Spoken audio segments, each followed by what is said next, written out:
तो हेलो दोस्तों, आप लोगों का फिर से एक बार स्वागत है आपके अपने यूट्यूब चैनल ऑलवेज स्टडी पर। तो दोस्तों, जैसा कि आप लोग यहाँ पर देखेंगे, वार्षिक परीक्षा 2024 सामान्य हिंदी कक्षा 11 का पेपर। यहाँ पर आपको देखिए पूर्णांक दिया 100 अंक का पेपर होता है, जिसमें आपको किस प्रकार से प्रश्न पूछे जाते हैं और कितने खंडों में आपका पेपर विभाजित होता है, आज उस सभी के बारे में हम इस वीडियो में जानने वाले हैं। तो यहाँ पर आपका है खंड का में आपका प्रश्न एक है कि निम्नलिखित प्रश्नों के विकल्पों में सही विकल्प का चयन कीजिए। अब यहाँ पर देखिए दोस्तों, आपको ऑप्शन दिए हैं और ऑप्शन में भी आपको ऑप्शन दिए हैं कि फर्स्ट, सेकंड, थर्ड, फोर्थ, इस प्रकार से आपको ऑप्शन दिए हैं। तो आपका का दिया है महावीर प्रसाद द्विवेदी लेखक हैं। तो यहाँ पर आपको ऑप्शन दिया है भारतेंदु युग, सेकंड है शुक्ल युग, थर्ड है द्विवेदी युग और फोर्थ है आपका प्रेमचंद्र युग। अब यहाँ पर दोस्तों इसी प्रकार से आप लोग जो ऑप्शन आपको सही लगे वो आप लोग इस पर टिक कर सकते हैं। बाकी आपका खा दिया है कि कलम का सिपाही जीवनी के लेखक हैं शांति जोशी, अमृत राय, रामविलास शर्मा और श्रीनिवास दास। यहाँ पर दोस्तों आगे देखिए गा दिया है कि मधुआ कहानी के लेखक हैं, कौन है आपको बताना है, प्रेमचंद, जयशंकर प्रसाद और किशोरी लाल गोस्वामी यशपाल। तो आगे इसी प्रकार से आप लोग प्रश्न यहाँ पर देखेंगे। घा है आपका कि भारतेंदु से पूर्व के लेखक हैं, कौन है, सुखलाल, चंद्रधर्म शर्मा गुलेरी। यहाँ पर थर्ड है आपका श्याम सुंदर दास और फोर्थ है रायकृष्ण दास। अब अड़ा दिया है आपका कि राग दरबारी किस विधा की रचना है, नाटक, उपन्यास, रेखाचित्र या संस्मरण। तो इस प्रकार से आप लोगों को ऑप्शन देखने को मिल सकते हैं। 100% दोस्तों इसी प्रकार से आपका पेपर आएगा। देखिए सेकंड है आपका, इसमें भी आपको क्या दिए हैं, ऑप्शन दिए हैं एक एक नंबर के कि देखिए निम्नलिखित प्रश्नों के विकल्पों में से सही विकल्प का चयन कीजिए। का है आपका ज्ञानश्रेणी शाखा के प्रतिनिधि प्रमुख कवि हैं, कौन है, तुलसीदास, सूरदास, नंददास या कबीरदास। खा है आपका कौन सी रचना आदिकाल की नहीं है। तो आप लोग यहाँ पर देखेंगे संदेश रासक, पृथ्वीराज रासो, बिसल देव रासो, अखरावट या पद्मावत। ग है आपका कामायनी व झरना किस युग की रचना है, भारतेंदु युग, द्विवेदी युग, छायावादी युग या प्रगतिवादी युग। घा देखिए आपका क्या दिया है कि रामधारी सिंह दिनकर की रचना नहीं है, कौन सी रचना नहीं है। पहले दोस्तों आप लोग क्वेश्चन को सही से पढ़िए। देखिए यहाँ पर क्या है, नहीं है। और दोस्तों अगर आप जल्दी जल्दी में पढ़ेंगे तो आपको लगेगा कि भारधारी सिंह की रचना है, कौन सी रचना है, तो आप लोग बुक टिक कर देंगे। तो यहाँ पर देखना आप क्वेश्चन से सही से पढ़िए कि नहीं है। तो इसमें देखिए क्या है, रसमत्री चक्रवाल या परशुराम की प्रतीक्षा सुनहरे शैवाल। अड़ा है आपका मैथिली शरण गुप्त द्वारा रचित कृति है, कौन सी है। तो इस प्रकार से आपको यहाँ पर एक एक नंबर के 10 प्रश्न पूछे जाते हैं। देखिए क्योंकि यहाँ से आपके ये टोटल 10 नंबर कंप्लीट होते हैं, तो यहाँ से आपके ये 10 नंबर हो गए। प्रश्न आप 3 देखिए, प्रश्न 3 में क्या है, आपका गद्यांश दिया है। एक गद्यांश आपको करना होता है, 2 गद्यांश आपको देते हैं जिसमें आपके 5 प्रश्न होते हैं और प्रत्येक प्रश्न आपका 2 नंबर का होता है। तो यहाँ से कुल आपके 10 नंबर होते हैं एक गद्यांश से। तो आपको किस प्रकार से करना है यहाँ पर देख लीजिए। आपका गद्यांश तो ये हो गया, इसे आप लोग पढ़ लीजिए। बाकी इसके क्वेश्चन देखते हैं हम क्या क्वेश्चन दिए हैं। यहाँ पर देखिए आपका का, खा, घा, अड़ा इस प्रकार से दिए हैं।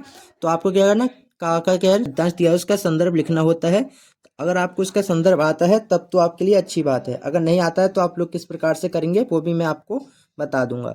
देखिए लेखक के अनुसार जीवन का चरम लक्ष्य क्या है। तो इस प्रकार से आप लोग यहाँ पर देखेंगे गद्यांश के आधार पर शिक्षा के उद्देश्य पर प्रकाश डालिए, रेखांकित अंश की व्याख्या लिखिए, गद्यांश का भावार्थ लिखिए। तो इस प्रकार से आप लोग जब गद्यांश पढ़ेंगे तो इन सभी प्रश्न के उत्तर आपको मिल जाएंगे। इसमें क्या है, रेखांकित अंश की व्याख्या करने को आता है। तो वो दोस्तों जितनी आपकी ये इस प्रकार से रेखा होती है नीचे, तो इसकी आपको व्याख्या करनी होती है, यानी दोस्तों इसका क्या अर्थ है वो आपको यहाँ पर लिखना होता है। तो यहाँ से आपके 2 नंबर का एक प्रश्न होता है, तो आप इजीली इसे कर सकते हैं। अगर दोस्तों आप अथवा वाला चाहें तो अथवा वाला भी कर सकते हैं। तो दोस्तों इसी प्रकार से यहाँ पर आपका प्रश्न 4 दिया है, तो आप लोग इसे भी देख सकते हैं। बाकी आपका प्रश्न 5 दिया है। देखिए प्रश्न 5 में क्या है कि निम्नलिखित में से किसी एक लेखक का जीवन परिचय देते हुए उनकी प्रमुख कृति का उल्लेख कीजिए। अब यहाँ पर अधिकतम शब्द सीमा क्या है आपकी 80 है, 80 शब्द में आपको करना है। और यहाँ पर दोस्तों आपके लेखक का जीवन परिचय दिया है। जीवन परिचय और साहित्य परिचय में दोस्तों अंतर होता है, क्योंकि दोस्तों जीवन परिचय क्या होता है, उनके जीवन से रिलेटिव होता है और साहित्य परिचय उनके कर्मों के अनुसार होता है, उन्होंने क्या क्या किया है। तो यहाँ पर आपको ऑप्शन दिए हैं, किसी एक पर आपको करना है। देखिए रामवृक्ष बेनीपुरी, राहुल सांकृत्यायन, डॉक्टर संपूर्णानंद। अब दोस्तों यहाँ पर आप लोग एक पे करेंगे। खा देखिए निम्नलिखित में से किसी एक कवि का साहित्य परिचय देते हुए उनकी प्रमुख कीर्ति का उल्लेख कीजिए। यहाँ पर क्या है, खा में आपको क्या दिया, साहित्य परिचय दी है, ऊपर आपको जीवन परिचय दी है। तो यहाँ पर आपको साहित्य परिचय दिया है। साहित्य परिचय में आप क्या करेंगे, उनके जीवन से रिलेटिव कुछ भी नहीं लिखेंगे, बाकी उन्होंने जो जो किया है आप लोग सिर्फ उसी का वर्णन करना है। यहाँ पर देखिए, इसमें भी 80 शब्द की आपकी अधिकतम सीमा दी है। फर्स्ट आपका ऑप्शन है तुलसीदास, सेकंड है महाकवि भूषण और थर्ड है आपका बिहारी लाल। तो इस प्रकार से यहाँ पर आपके 3 नंबर के आपके जीवन परिचय और 2 नंबर की कीर्ति लिखने की। इसी प्रकार से यहाँ पर 3 आपके साहित्य परिचय और 2 कीर्ति गए, तो यहाँ से 5 नंबर के 10 हो गए। तो इस प्रकार से आप लोग इन्हें भी कर सकते हैं। तो आपका प्रश्न 6 दिया है कि आकाशदीप कहानी के वातावरण पर प्रकाश डालिए। शब्द सीमा 80 है। अथवा में देखिए, समय कहानी के उद्देश्य पर प्रकाश डालिए। आकाशदीप, और ये आपके लिए बहुत ही ज़्यादा इंपॉर्टेंट क्वेश्चन है, क्योंकि दोस्तों इस प्रकार से आप लोगों को 100% क्वेश्चन पूछा जाता है। कौन कौन सी इसके लिए आपको कहानी इंपॉर्टेंट है वो आपको मैं एक वीडियो में बता दूंगा। तो उसके लिए हमारे चैनल को क्या है ना, सब्सक्राइब जरूर करना है, जिससे आने वाली नई वीडियो का नोटिफिकेशन आपको मिलता रहे। साथ देखिए, स्वपठित नाटक के तृतीय अंक का सारांश लिखिए।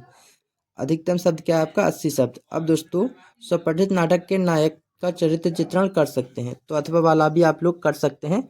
तो इस प्रकार से आपको प्रश्न पूछे जाते हैं। यहाँ पर आपका प्रश्न 8 दिया है कि का निम्नलिखित संस्कृत गद्यांशों में से किसी एक गद्यांश का संदर्भ सहित हिंदी में अनुवाद कीजिए। अब दोस्तों यहाँ पर क्या है, खंड का में आपकी संस्कृत और हिंदी व्याकरण आता है। तो इस प्रकार से दोस्तों आप लोग क्या करेंगे, यहाँ पर आपका ये संस्कृत का गद्यांश दिया है, इसमें क्या करना है आपको, अथवा में भी ऑप्शन मिलेगा, तो इसमें आपको हिंदी में अनुवाद करना है और साथ ही इसका संदर्भ भी लिखना है। पढ़ के इसका हिंदी में अनुवाद कर दीजिए। बाकी अथवा वाला चाहे तो आप अथवा वाला भी कर सकते हैं। देखिए आपका खा दिया है, निम्नलिखित संस्कृत पद्यांशों में से किसी एक पद्यांश का संदर्भ सहित हिंदी में अनुवाद कीजिए। अब दोस्तों यहाँ पर पद्यांश दिया होता है, पद्यांश में आपकी क्या है, कविता है। कविता यहाँ पर संस्कृत में होते हैं, यानी दोस्तों इन्हें हम श्लोक भी बोलेंगे। तो यहाँ पर श्लोक, दोस्तों श्लोक में आपको क्या करना है, अथवा में भी ऑप्शन मिलेगा, इसका हिंदी सहित अनुवाद करना होता है। तो यहाँ पर इस प्रकार से आप लोग यहाँ पर देखेंगे 7 नंबर का यहाँ से होता है और 7 नंबर आपको ऊपर गद्यांश से होता है। तो यहाँ पर आपको 14 नंबर ये होते हैं संस्कृत से। अब यहाँ पर देखिए प्रश्न 9 दिया है, निम्नलिखित में से किसी एक लोकोक्ति एवं मुहावरे का अर्थ लिखकर उसका वाक्यों में प्रयोग कीजिए। अब यहाँ पर क्या है, लोकोक्ति अथवा मुहावरे। यहाँ पर एक क्या है, एक लोकोक्ति है और एक मुहावरा है। तो आपको इसमें से 2 प्रयोग करने हैं। देखिए यहाँ पर है, हाथ कंगन को आरसी क्या, घाट घाट का पानी पीना। अब यहाँ पर है, पलक पावड़े बिछाना, दान की बछिया के दांत नहीं गिनते। तो इस प्रकार से आपको 2 को वाक्यों में प्रयोग करके उनका अर्थ बताना है। देखिए आपका प्रश्न 10 में का दिया है कि निम्नलिखित शब्दों के संधि विच्छेद के सही विकल्प का चयन कीजिए।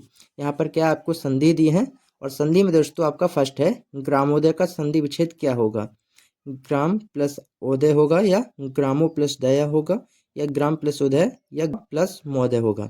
तो इस प्रकार से आप लोग क्या करेंगे, इसका दोस्तों जो आपको सही ऑप्शन लगे आप लोग उसे सही टिक कर सकते हैं। देखिए सेकंड आपका दिया, रामेश्वर का संधि विच्छेद सही क्या होगा। तो यहाँ पर राम प्लस ईश्वर, रम प्लस ईश्वर, रमा प्लस ऐश्वर, या रमा प्लस ईश्वर आप लोग यहाँ पर देख ही सकते हैं। देखिए इसी प्रकार से यहाँ पर क्या है, देवश्री का संधि विच्छेद क्या होगा। यहाँ पर इसी प्रकार से आपको ऑप्शन देखने को मिल जाएंगे। खा देखिए, निम्न शब्दों में विभक्ति व वचन स्पष्ट कीजिए। यहाँ पर आपको 2 ऑप्शन ये दिए हैं, फर्स्ट और सेकंड।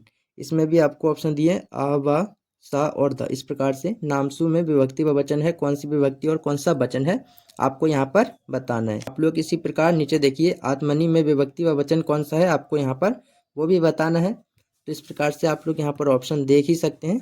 अब देखिए प्रश्न आपका 11 में का दिया है, निम्नलिखित शब्द युग्मों का सही अर्थ चयन करके लिखिए। फर्स्ट है आपका जलज और जलद। अब दोस्तों यहाँ पर क्या है, जलज और जलद का मीनिंग क्या होता है आपको बताना है। बादल और कमल, कमल और बादल, कमल और तालाब, तालाब और कमल। तो यहाँ पर जो ऑप्शन आपको सही लगे आप लोग उसे कीजिए। देखिए आगे हम इसमें और भी प्रश्न देख लेते हैं, तो उससे पहले दोस्तों वीडियो को शेयर जरूर कीजिए जो भी आपके बोर्ड एग्जाम देने वाले विद्यार्थी हैं। तो यहाँ पर देखिए आपका सेकंड दिया है पुरुष और परुष। अब इसमें कौन सा आपको ऑप्शन देखना है कि पुरुष का क्या मीनिंग होता है, परुष का क्या मीनिंग होता है। नर और नारी, आदमी और फरसा, पुरुष और पैसा, और यहाँ पर आदमी और कठोर। इस प्रकार से आपको जो ऑप्शन सही लगे आप लोग उसे टिक कर सकते हैं। खा देखिए, निम्नलिखित शब्दों में से किसी एक शब्द के 2 अर्थ लिखिए। तो यहाँ पर भी इस प्रकार से आपको क्वेश्चन पूछे जाते हैं कि चंद्रमा, कर, कनक।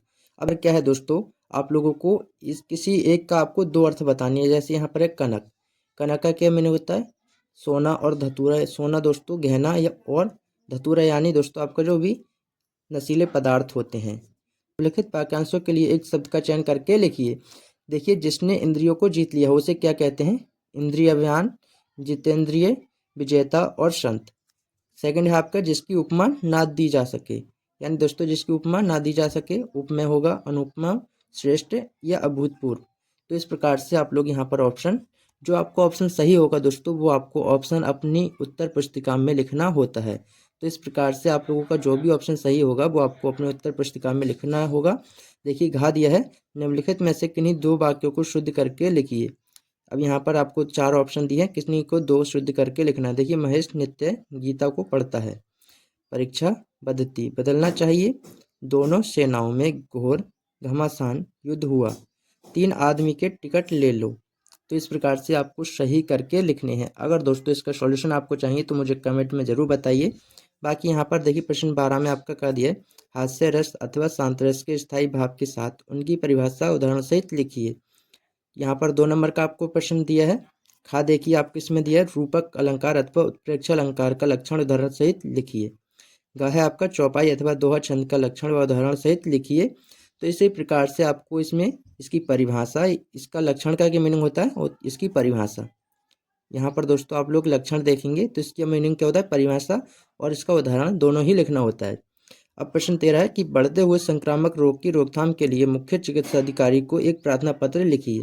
अथवा में दोस्तों आप लोग क्या कर सकते हैं कि अपने नगर की सार्वजनिक भूमि पर हुए अवैध कब्जे को हटाने के लिए नगर पालिका अध्यक्ष को एक शिकायती पत्र लिखिए। अब यहाँ पर क्या संक्रामक रोग आपको पता ही होगा, जो हवा द्वारा वायरस की तरह फैलते हैं, तो वो आपके संक्रामक रोग हो गए। उनके लिए क्या है, आपको चिकित्सा अधिकारी को एक पत्र लिखना है। तो आपको पता है पत्र लिखना आप लोग ईजी करके लिख सकते हैं। यहाँ से आपको क्या है 6 नंबर मिलेंगे। देखिए आगे आपका प्रश्न 14 दिया है, लिखित विषयों में से किसी एक विषय पर अपनी भाषा शैली में निबंध लिखिए। अपनी क्या है, अपनी भाषा शैली में अपने शब्दों में लिखना है। देखिए यहाँ पर आपको ऑप्शन दिए हैं कि फर्स्ट है आपका छात्र और अनुशासन। छात्र और अनुशासन यानी दोस्तों जो आपका विद्यार्थी हो गया और उसमें अनुशासन का क्या महत्व है, वो आपको इस प्रकार से इस पर अपनी भाषा शैली में निबंध लिखना है। सेकंड है आपका आतंकवाद समस्या व समाधान, तो वो भी आपको लिख सकते हैं। थर्ड है आपका देशाटन के लाभ, और फोर्थ है आपका साहित्य और समाज। तो इस प्रकार से आप लोग ऑप्शन देख सकते हैं। बाकी आप लोगों ने पेपर देख ही लिया होगा किस प्रकार से आता है। तो मिलते हैं आपसे अच्छी नई वीडियो के साथ, तब तक के लिए जय हिंद।